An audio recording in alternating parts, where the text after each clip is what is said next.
Assalamualaikum warahmatullahi wabarakatuh.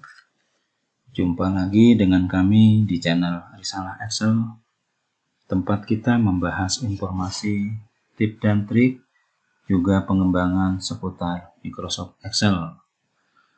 Pada pertemuan kali ini kita akan menjelaskan tipe data terstruktur di Visual Basic. Oke. Nah, tipe data terstruktur di Visual Basic kita menggunakan keyword type, di mana keyword type itu adalah definisinya sebagai berikut, yaitu tipe data yang berisi susunan field dengan beberapa tipe sehingga membentuk jenis tipe data baru. Sintak penulisannya adalah sebagai berikut. Tipe di sini nama tipe datanya ditutup dengan end type. Jadi ini satu kesatuan. Nah, kemudian dilanjutkan dengan pemberian nama field untuk tipe ini, misalnya nama variabel 1 ini sebagai field as, tipe datanya apa? Contoh string.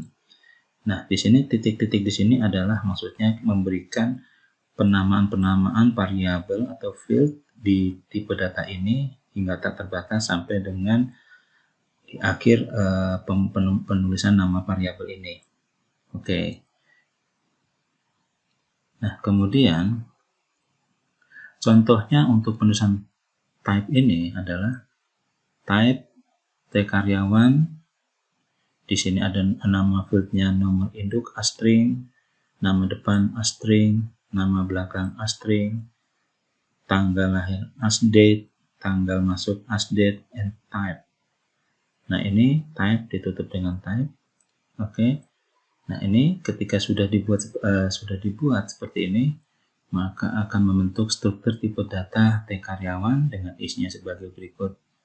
Itulah sebabnya pada keyword type ini, pada pembahasan kali ini saya menyebutnya sebagai tipe data terstruktur. Nah, di sini untuk deklarasi variabel memanggil tipe data yang sudah kita buat tadi, yaitu type karyawan, T-karyawan di sini. Kita bisa menggunakan dim, private, public, dan seterusnya. Dim P-karyawan as T-karyawan. Berarti kita mendeklarasikan variabel P-karyawan sebagai T-karyawan.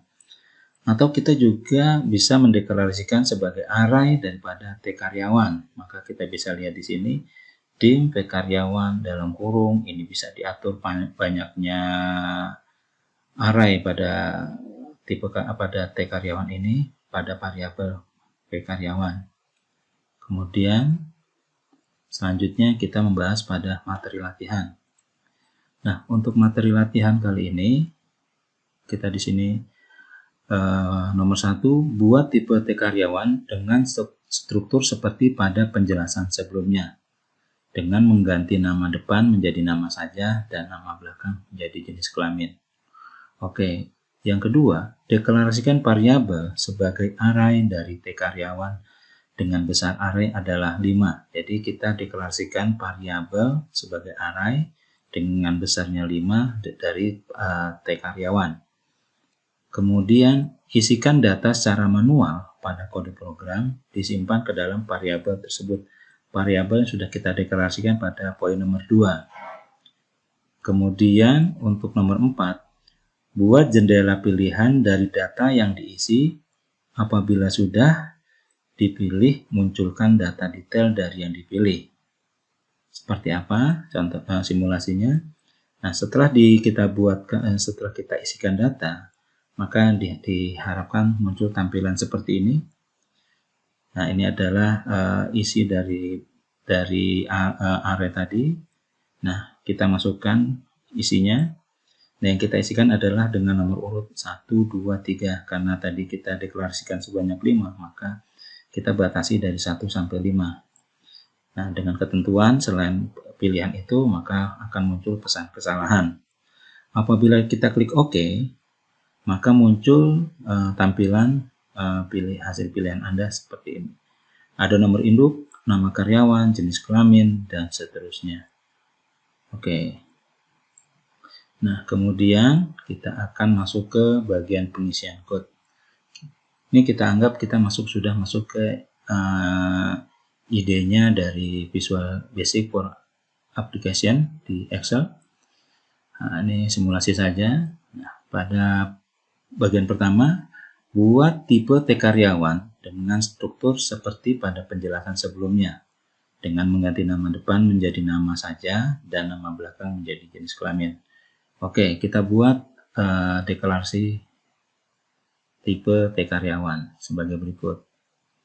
Oke, tipe T karyawan, no induk astring, nama astring, jenis kelamin astring, tanggal lahir asdate, tanggal masuk asdate, and type. Oke, kita sudah membentuk satu tipe yang namanya T karyawan. Tadi kita ganti nama depan menjadi nama saja di sini. Kemudian nama belakang menjadi jenis kelamin, kita sudah buat. Yang kedua adalah, nah sekarang kita lihat yang kedua, deklarasikan variabel sebagai array dari T karyawan dengan besar array adalah 5. Jadi tadi kita sudah buat tipe T karyawan, sekarang kita deklarasikan variabel sebagai T karyawan ini, tapi sebagai array dengan banyaknya array itu adalah 5. Oke, nah kita ketikkan sebagai berikut. Kita buat saja subtest di sini. Setiap blok sub, function, type, dan lain-lain harus ditutup juga dengan end block di sini. Sub ditutup dengan end sub. Oke, kita lanjutkan. Dim ARR karyawan 1 to 5 as T karyawan. Nah, kita sudah mendeklarasikan variabel sebagai array dengan offsetnya sudah kita tentukan, yaitu dari 1 sampai 5 sebagai tipe datanya T karyawan. Apabila sudah kita deklarasikan, maka akan terbentuk seperti ini di memori. Di sini adalah tipe ARR karyawan, variabel ARR karyawan sebagai T karyawan array. Nah, di sini offsetnya dari 1 sampai dengan 5. Kemudian yang berikutnya, ketiga, adalah isikan data secara manual pada kode program disimpan ke dalam variabel tersebut. Oke, sekarang kita isikan kodenya. Kita sudah buat deklarasi variabel ini.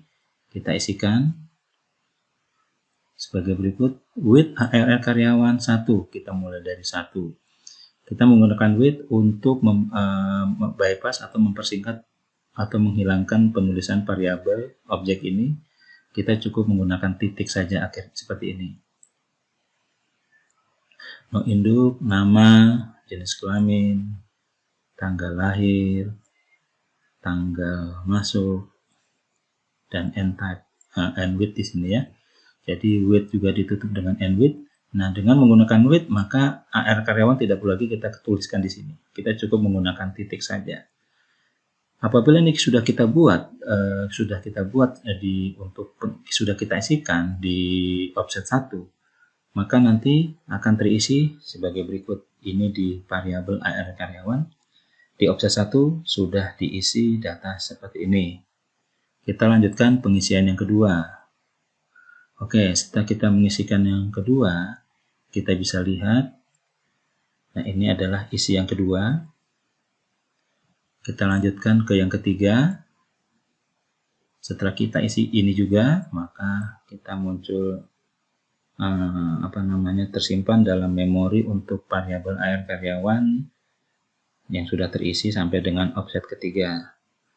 Untuk yang keempat, ini kita juga bisa lihat seperti ini. Yang terakhir, oke, setelah yang terakhir ini kita isikan, maka sudah terisi semua. Tugas yang berikutnya adalah kita masuk ke bagian yang keempat, yaitu buat jendela pilihan dari data yang diisi dengan tampilan sebagai berikut. Seperti ini tampilannya. Apabila kita klik OK, maka akan muncul nih hasil pilihan Anda. Dengan tampilan adalah yang kita pilih 1, maka kita akan masuk ke pilihan yang ke-1. 2, pilihan yang array dari yang kedua, dan seterusnya. Yang perlu kita perhatikan di sini, ini jenis kelamin laki-laki. Berarti itu ada pengkondisian, tadi ada L ya, di sini A jadi laki-laki. Kemudian yang kita perlu cek karena di sini ada umur, maka di sini kita perlu baca adalah tanggal lahir. Nah, kita akan menghitung umur. Nah, seperti apa proses yang tampilan data ini dan juga pembuatan pesan pilihan di sini, kita akan masuk ke pembahasannya. Nah, untuk jendela pilihan seperti ini,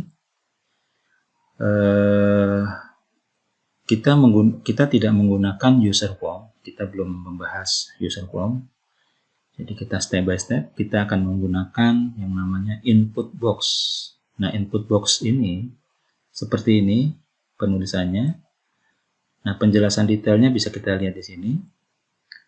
Nah, di sini definisinya adalah menampilkan jendela pengisian teks dan mengembalikan nilainya apabila ditekan OK. Nah, contohnya di sini sintak penulisannya adalah input box dalam kurung pesan, koma judul, koma default, koma posisi kiri, koma posisi atas, help file, konteks. Oke, untuk pesan adalah pesan yang akan dimunculkan. Contohnya kita buat, untuk kurung siku ini sifatnya opsional. Untuk default itu adalah kita pada kotak isian ini akan dimunculkan apabila kita tulis, ini akan dimunculkan pada kotak isian. Posisi kiri berarti pada jendela window ini posisi kirinya di sebelah mana diatur, posisi atas juga kita atur posisi atasnya.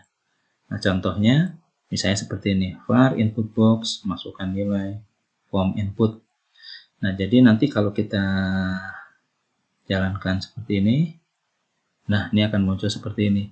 Nah, ini yang kita isikan. Kalau kita tadi defaultnya kita tulis, maka di sini sudah langsung tertulis. Nah, kalau sudah kita masukkan, kita sudah ketikkan, maka apabila kita apabila tekan OK ini, maka nilainya akan masuk ke variabel penampung yang ada di sini. Seperti itu. Nah, masukkan nilai ini adalah pesannya di sini. Jadi kita lihat di sini. Nah, ini adalah pesannya muncul di sini. Nah, sementara untuk form input ini adalah title-nya atau judul. Nah, ini yang seperti ini. Oke. Nah, kita kembali ke pembahasan sebelumnya. Nah, kita sudah memahami penggunaan input box. Sekarang kita akan memindahkan pesan yang ada di sini itu ke dalam parameter ini nih. Nah, pesan itu di sini datanya diambil dari array yang sudah kita isikan tadi. Nomor 1 dan lain-lain. Kita bisa lihat di sini. Nah, ini kita ambil dari sini. Yang kita ambil adalah ini offsetnya, ini nomor induk, ini namanya. Nah, untuk pindah baris kita bisa menggunakan pbcrlf. Oke. Nah, ini kemudian setelah itu kita akan memproses untuk mengambil pesan ini menjadi seperti ini. Nah, ada alurnya kita buat sebagai berikut. Nah, di sini pertama adalah siapkan variabel as input prompt dan juga iloop. As input prompt kita asumsikan untuk menampung data ini yang akan kita tampilkan nantinya. Kemudian iloop itu untuk perulangan yang akan kita ambil data ini. Oke, alur berikutnya adalah di sini kita set nilai iloop di awal array. Jadi kita tentukan dulu nilai iloop di awal array yaitu 1. Kemudian berikutnya adalah di sini input prompt sama dengan data dari array. Jadi kita isikan input prompt ini data dari array posisi iloop. Iloop tadi 1. Jadi posisinya di sini adalah 1. Maka yang kita dapatkan adalah 001 dan atup. Tambahkan dengan pindah baris. Pindah barisnya menggunakan pbcrlf, maka sudah pindah baris. Nah, kalau berikutnya adalah kita atur, kita pindahkan iloop itu ke array berikutnya. Tadi di awal array, sekarang dipindahkan ke array berikutnya, kedua sekarang. Nah, ketika kedua, maka kita melakukan pengecekan di sini. Apakah iloop sama dengan akhir? Ini seharusnya iloop lebih kecil sama dengan akhir ya. Saya salah menuliskan loopingnya. Tapi seperti ini juga sudah bisa proses sebenarnya. Oke, nah di sini jika tidak, nah dia akan kembali ke sini.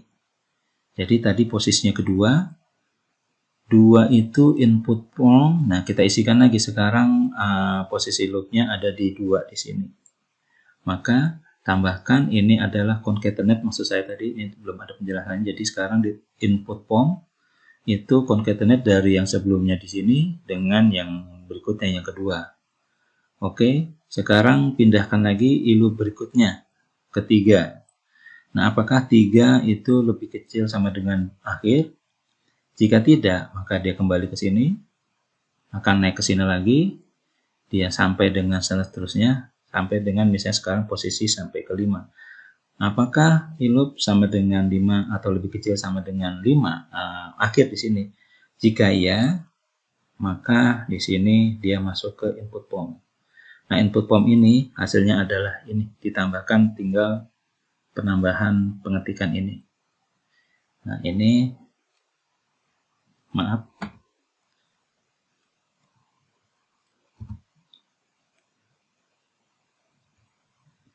Oke. Yang ini. Nah, ini datanya adalah sebagai berikut. Oke, ini data input form ini akan muncul seperti ini. Nah, kemudian setelah datanya muncul, kita isikan data di mana di kotak teks ini. Maka yang dilakukan selanjutnya adalah kita memproses apabila diklik tombol OK di sini. Nah, apa yang akan terjadi apabila diklik tombol OK? Kita bisa masuk ke klik tombol OK di sini. Nah, ini jendela keluarannya akan muncul sebagai berikut. Nah, jendela keluarannya itu adalah seperti ini tampilannya, di mana data yang dimunculkan itu adalah berdasarkan yang kita pilih sebelumnya, yaitu indeks dari array tersebut. Kalau kita pilih 1, maka yang keluar di sini adalah tipe array karyawan untuk offset pertama. Nama, nomor induk, nama, jenis kelamin, dan lain-lain.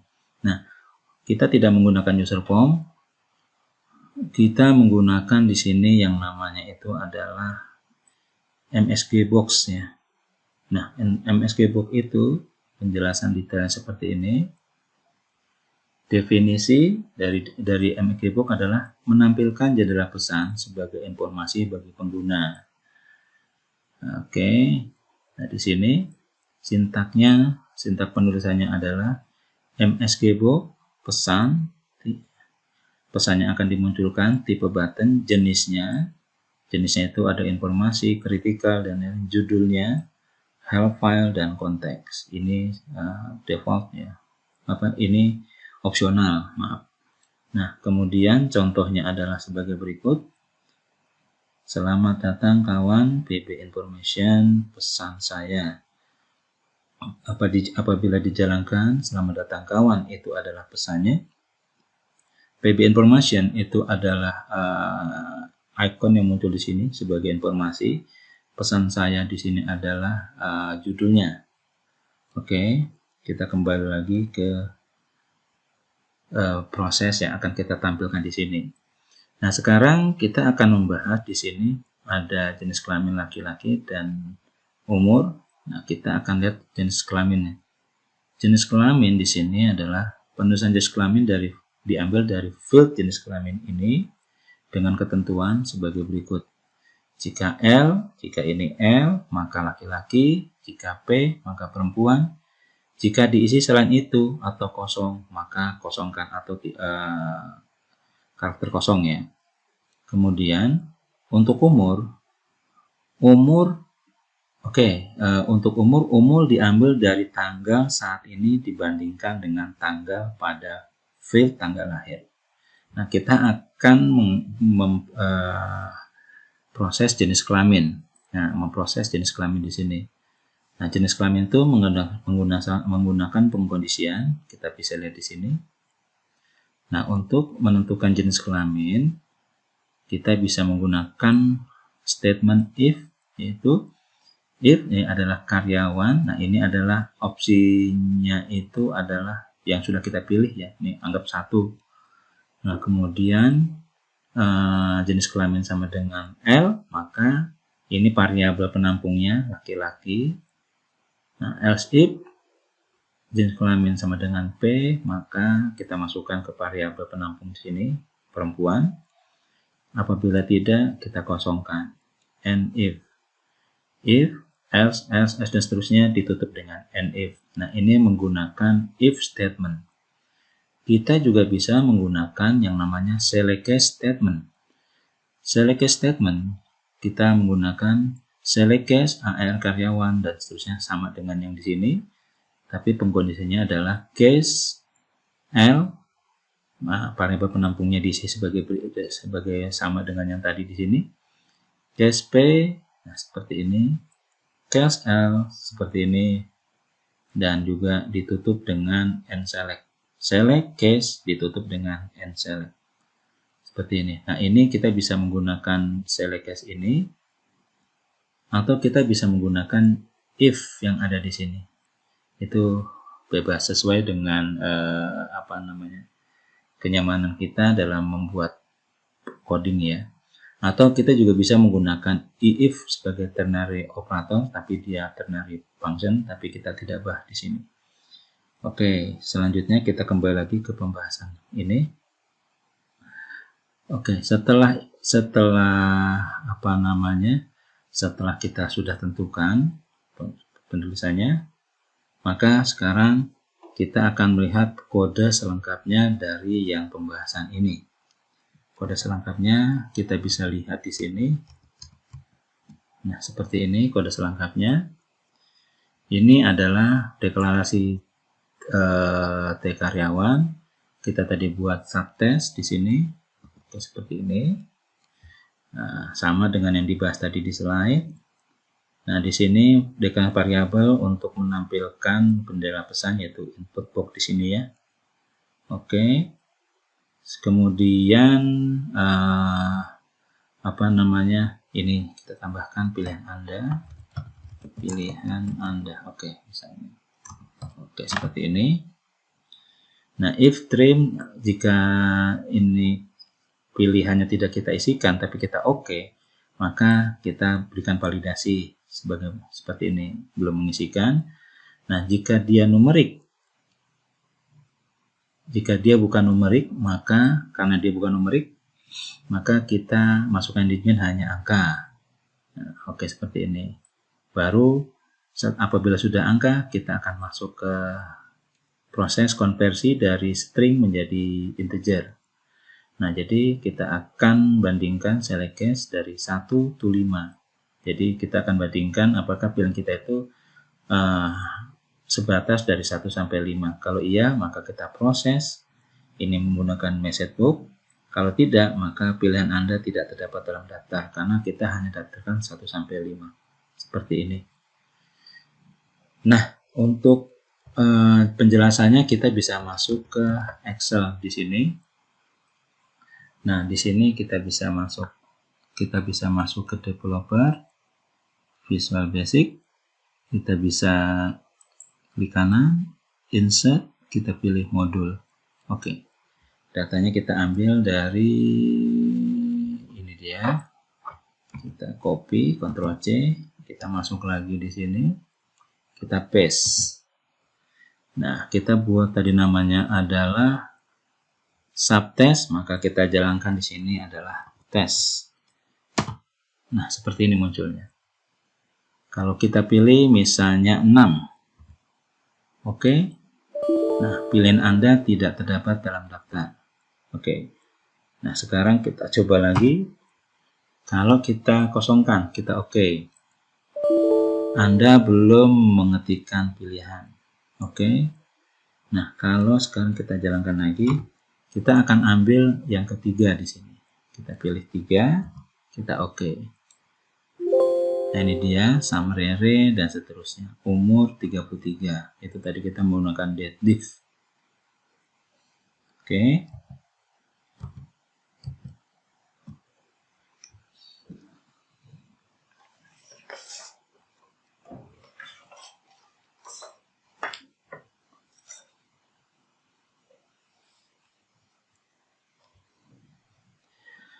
Demikianlah pembahasan pada video kali ini, sudah kita tuntaskan. Bila ada pertanyaan, masukan, atau saran, silakan tulis pada komentar di bawah.